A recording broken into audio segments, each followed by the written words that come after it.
Chez les enfants, l'association a toujours été un besoin spontané, surtout pour le jeu.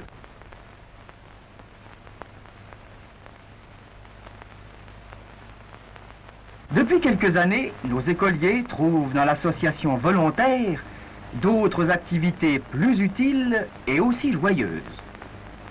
Ils constituent des coopératives scolaires. Sous le contrôle discret de leur maîtresse, ces petits coopérateurs élisent leur bureau.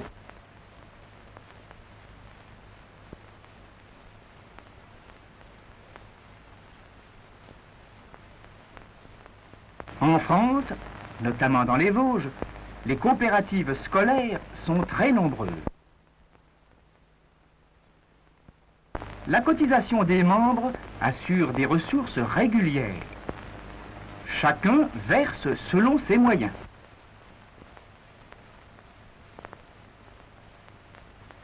Mais on s'ingénie à créer d'autres recettes beaucoup plus importantes.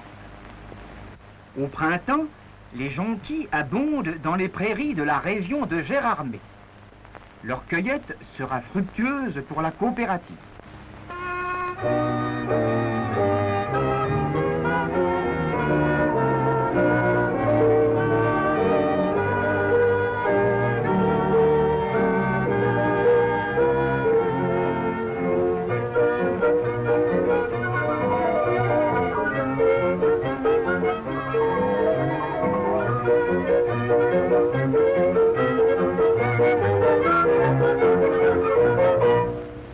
Ces jeunes filles tirent un agréable parti des leçons de dessin et de peinture reçues à l'école.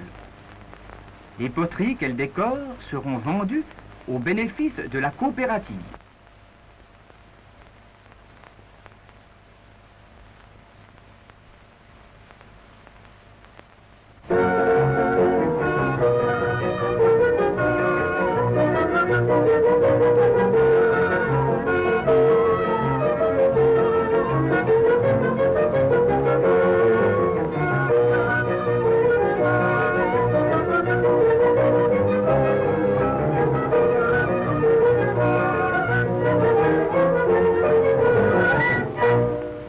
De nombreuses écoles ont une pépinière.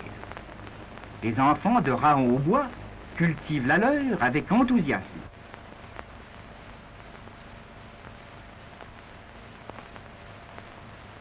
Leurs efforts sont récompensés chaque année par une vente profitable de milliers de plants de sapins et de pins.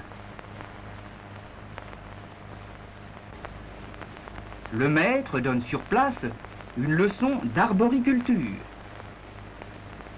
Les fleurs, providence des insectes, sont également une richesse pour les petits coopérateurs.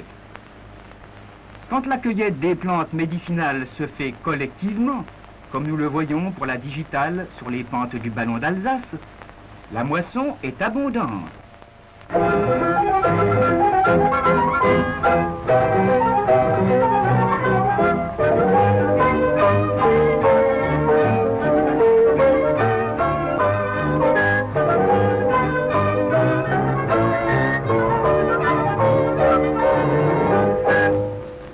Mais elle se fait aussi individuellement.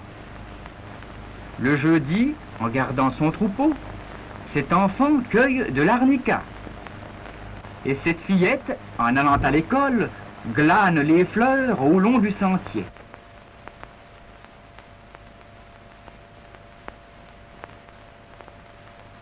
Les petits ruisseaux font les grandes rivières.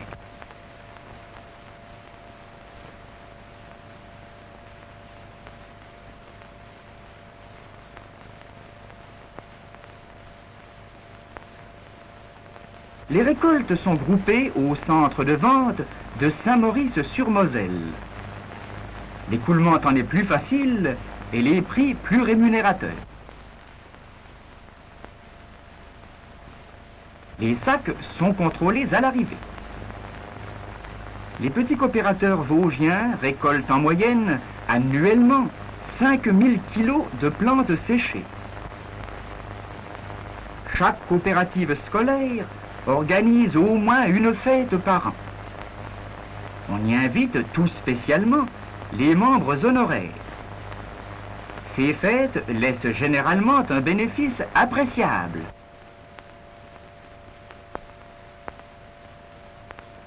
Avec les sommes si minutieusement amassées, on cherchera d'abord à rendre l'école plus agréable. Que peut bien contenir ce mystérieux paquet que ces bambins tout fiers viennent de chercher à la gare et qu'ils déballent avec une telle fièvre? Un phonographe. Oh, quel rêve magnifique!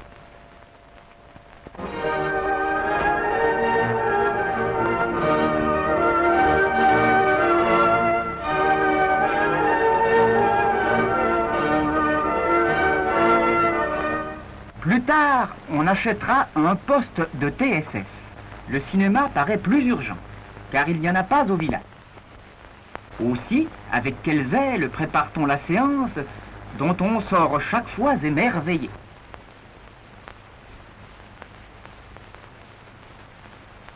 Pour la manipulation de l'appareil, le concours du maître est indispensable. Posséder un aspirateur électrique, n'est-ce pas pour une école le dernier cri du progrès? C'est grâce à la coopérative que cette acquisition a été faite et que ce poste dentaire a été installé. Le brossage des dents est obligatoire avant la classe. Les méthodes de l'école active connaissent un développement prodigieux par la pratique de la coopération. Nombre d'écoles ont acheté un matériel d'imprimerie. Avec habileté, ces enfants mettent les caractères dans les formes. Les pages composées sont placées dans la presse.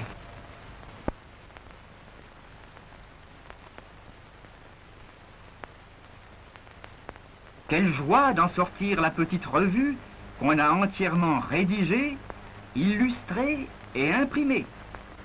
Ici, on a préféré acquérir un outillage pour les travaux en bois découpé. Après avoir observé sur le vif les sujets les plus variés, les enfants les reproduisent à l'école. Cette reconstitution en miniature de leur propre village n'est-elle pas un véritable chef-d'œuvre? Les coopératives contribuent également à la formation professionnelle. Le centre d'artisanat rural des Granges de Plombières a été créé grâce à la coopération des adultes. Les jeunes cultivateurs y apprennent à fabriquer ou à réparer le petit matériel agricole, à faire de la vannerie, à travailler le fer, toutes choses très utiles quand on habite des fermes isolées. Plusieurs écoles ménagères ont un restaurant coopératif.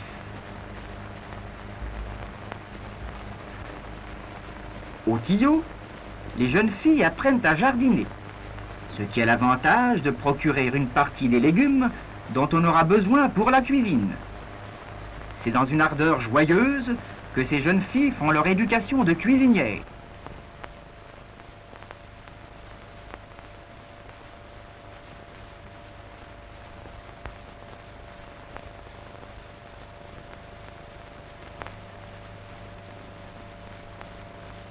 Elles préparent des plats délicieux, aussi agréables à l'œil que délicats au goût, et dont elles vont se régaler car elles prennent leur repas de midi à l'école.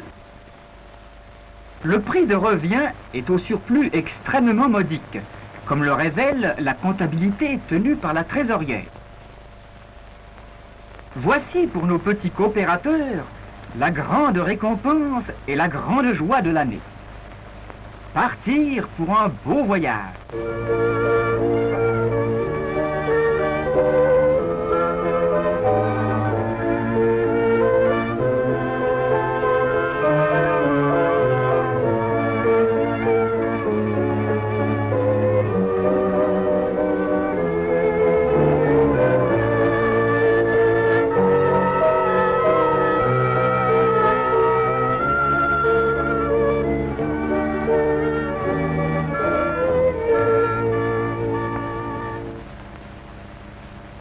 Le pays de Jeanne d'Arc est un lieu d'excursion tout indiqué pour des Lorrains.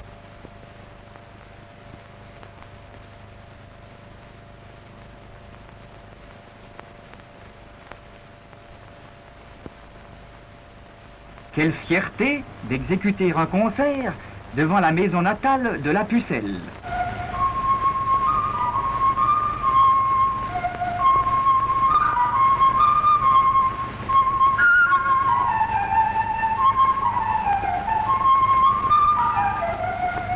Sur les bords de la Meuse, au pied du légendaire Bois Chenu, le déjeuner sur l'herbe est un des moments les plus agréables de la journée.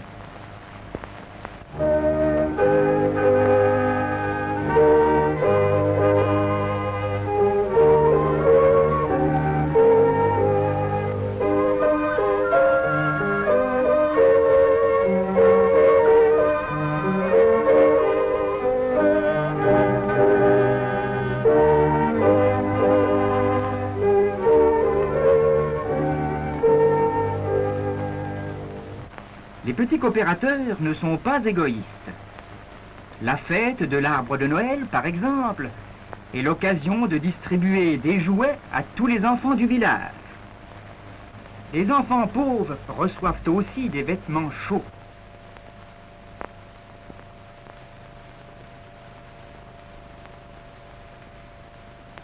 À la maison des pupilles de l'école publique, à Remoncourt, l'Office départemental des coopératives scolaires assume les frais d'entretien de plusieurs lits.